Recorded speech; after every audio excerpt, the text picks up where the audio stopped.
شنت رئيسة الأرجنتين كريستينا فرنانديز دي كيرشنر في جلسة لمجلس الأمن هجوما عنيفا على الولايات المتحدة وحلفائها، متهمة إياهم بازدواجية المعايير وخداع العالم أجمع بقلب الحقائق. جهر الرئيسة الأرجنتينية بالحقيقة دفع ببعض القنوات لوقف بث الكلمة وإلغاء الترجمة فورا.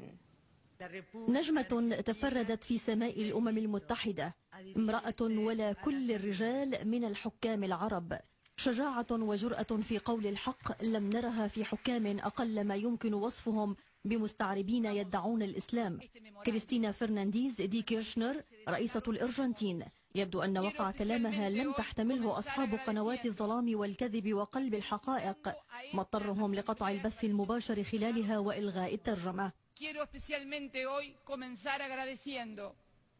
ما جاء في كلمة الرئيسة الأرجنتينية: اجتمعنا منذ عام وكنتم تعتبرون نظام الأسد إرهابي، وكنتم تدعمون المعارضة الذين كنا نعتبرهم ثوار، واليوم نجتمع للجم الثوار الذين تبين فيما بعد أنهم إرهابيون، ومعظمهم تدرج في التنظيمات الإرهابية وانتقل من المتشدد إلى الأكثر تشددا.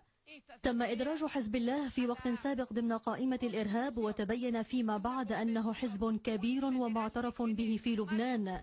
اتهمتم إيران على خلفية الانفجار الذي طال السفارة الإسرائيلية في بونيس آيرس عام 94، ولم تثبت التحقيقات من قبلنا تورط إيران بهذا الانفجار.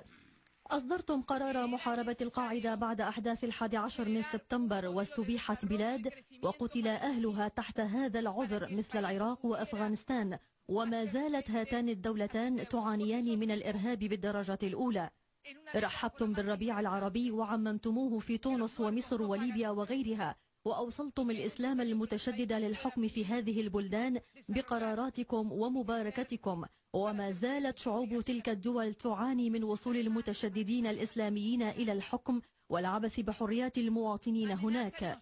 اتضح من خلال القصف على غزة فداحة الكارثة التي ارتكبتها إسرائيل وموت العديد من الضحايا الفلسطينيين، بينما اهتممتم بالصواريخ التي سقطت على إسرائيل والتي لم تؤثر أو تحدث خسائر فيها.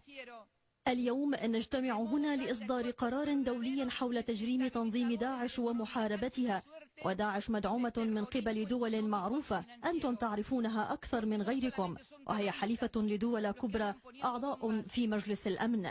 من أين تأخذ داعش والقاعدة أسلحتها؟ إن مقاتلي الحرية بالأمس هم إرهابيو اليوم. رئيسة دولة غربية تشهد الحق وتشهره وتسمي الأشياء بمسمياتها، وتؤكد رياء ما أسموه ربيعا وثوار، بينما تشارك طيارة عربية إماراتية في قصف مواقع داعش الإرهابي في سوريا، معلنة أنها مع ما أسمته ثورة سورية. كريستينا فرنانديز، لك ترفع القبعات ولك تنحني الرؤوس، وعار على كل حكام العرب المتواطئين.